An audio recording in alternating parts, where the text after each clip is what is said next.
Hi friends, welcome to Yazhini சமையல். இன்னைக்கு யாழினி சமையலில் விநாயகர் சதுர்த்தி ஸ்பெஷல் பூரண கொழுக்கட்டை. நம்ம 4 டிஃப்ரெண்ட் ஷேப்பில் கொழுக்கட்டை பண்ணியிருக்கோம். வாங்க இது எப்படி பண்ணுறதுன்னு பார்க்கலாம். அதுக்கு முன்னாடி நம்ம சேனலை ஃபர்ஸ்ட் டைம் பார்க்குறவங்க சப்ஸ்கிரைப் பண்ணிக்கோங்க. கூடவே இருக்க பெல் ஐக்கனை கிளிக் பண்ணி ஆல் செலக்ட் பண்ணிக்கோங்க ஃப்ரெண்ட்ஸ். நம்ம வீடியோவை ஸ்கிப் பண்ணாமல் பாருங்கள். வாங்க வீடியோக்குள்ளே போகலாம். இப்போது நம்ம தேவையான பொருட்கள் பார்த்துடலாம். வாங்க. நான் வந்து இன்றைக்கி இந்த கப்பில் 2 கப்பு வந்து பச்சரிசி மாவு எடுத்திருக்கேன். இது நம்ம வீட்டில் அரைச்சது. 2 கப் மாவு எடுத்திருக்கேன். இந்த 2 கப் மாவுக்கு கொஞ்சமாக ஏலக்காய் தூள், அப்புறமா கொஞ்சம் தேங்காய் பூ, இது வந்து பாதாம் பவுட்ரு. நான் வந்து கொஞ்சம் குறகுறப்பாக குருணையாக அரைச்சி வச்சுருக்கேன். அப்புறமா நம்ம இதெல்லாம் காய்ச்சறதுக்காக வெள்ளைப்பாகு ரெடி பண்ணுறதுக்காக நான் வந்து இதில் வந்து ஒரு 1/2 கிலோ வெல்லம் எடுத்து வச்சுருக்கேன். இதை வந்து நம்ம பாகு காய்ச்சிக்கலாம். இப்போது மாவை பிணையிறதுக்காக சுடுதண்ணி போட்டிருக்கேன்.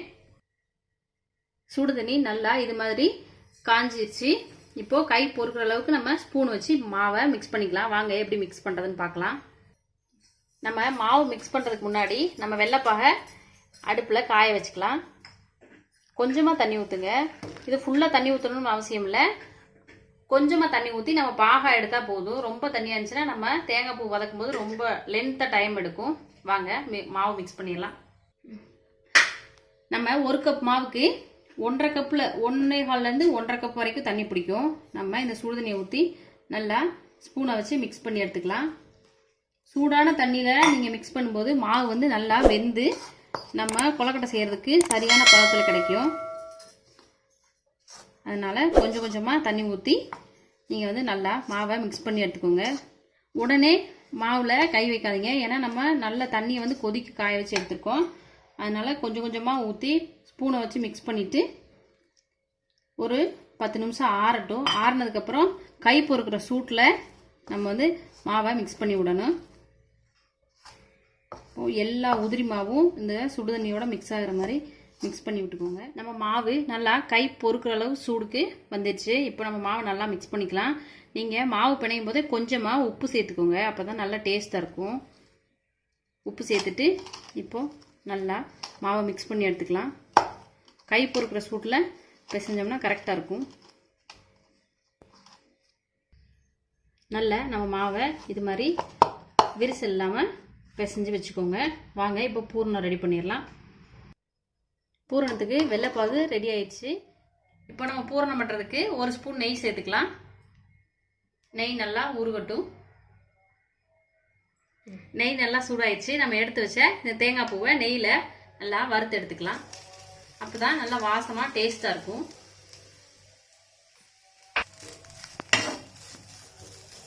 நல்லா நெய்யில் 1 நிமிஷம் வதங்கி வரட்டும். இப்போ நம்ம எடுத்து வச்சிருக்க ஏலக்காய் தூளை சேர்த்துக்கலாம். கொஞ்சமா ஏலக்காய் தூள்,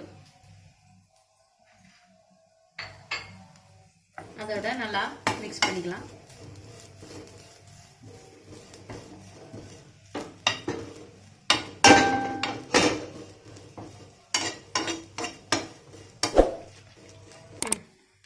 நல்லா தேங்காய் பூ வெறந்துருச்சு. இப்போ நம்ம காய்ச்சி வச்ச இந்த வெள்ளைப்பாகை உள்ளே சேர்த்துக்கலாம்.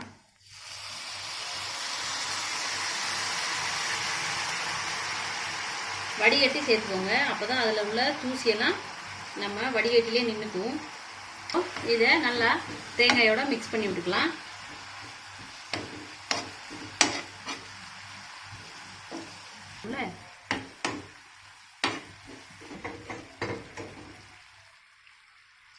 நம்ம வெள்ளைப்பாகு நல்லா ஓரளவுக்கு சுண்டி வந்துடுச்சு. இப்போ நம்ம அரைச்சி வச்சிருக்க இந்த பாதாம் பவுடரை உள்ளே சேர்த்துக்கலாம். சேர்த்துட்டு நல்லா மிக்ஸ் பண்ணி விடுங்க. நம்ம பூரணம் ரொம்ப ஈஸியாக ரெடி ஆயிடுச்சு.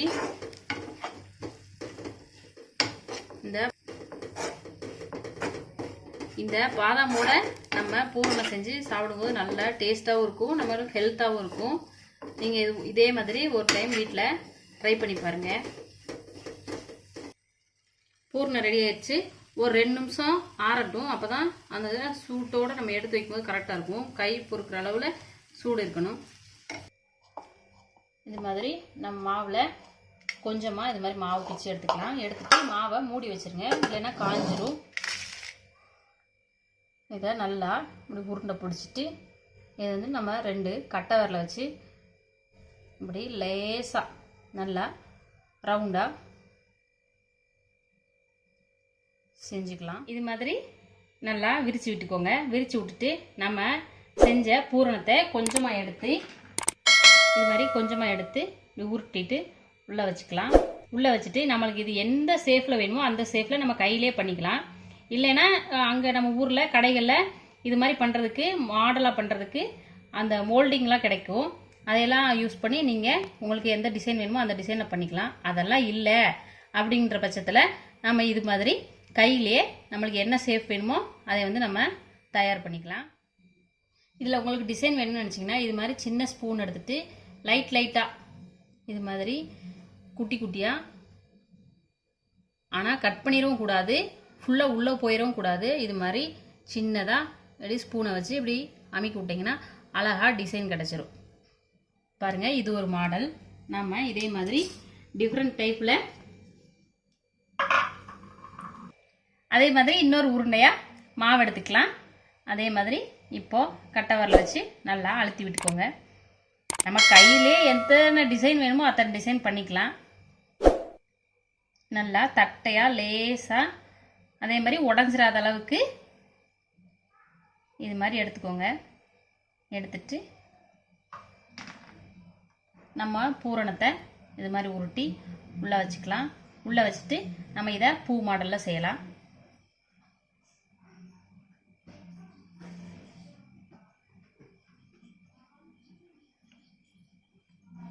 அவ்வளோதான், சிம்பிளாக பண்ணியாச்சு.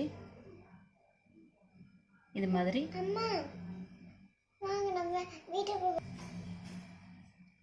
நீங்கள் இப்படியும் பண்ணிக்கலாம். இப்போ அடுத்து ஒரு உருண்டை எடுத்துக்கலாம்.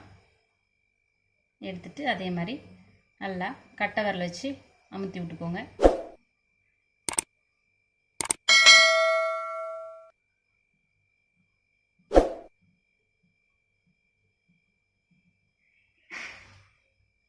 இப்போ நம்ம எடுத்து வச்ச பூரணத்தை உள்ளே வச்சுக்கலாம். உள்ளே வச்சுட்டு இது மாதிரி அமுத்தி விட்டிங்கன்னா நம்மளுக்கு அந்த சமோசா மாடலில் கிடச்சிரும்.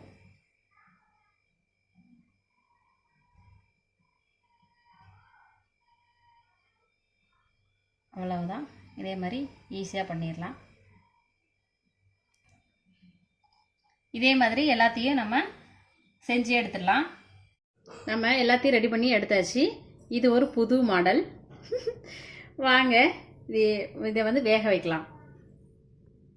ஒரு இட்லி தட்டில் கொஞ்சமாக ஆயில் விட்டுருக்கேன். நம்ம இது மாதிரி ஆயில் அப்ளை பண்ணிக்கலாம். பண்ணிவிட்டு நாம் கொழுக்கட்டை எடுத்து இதில் வந்து வேக வைக்கிறதுக்காக அடுக்கி வச்சுக்கலாம்.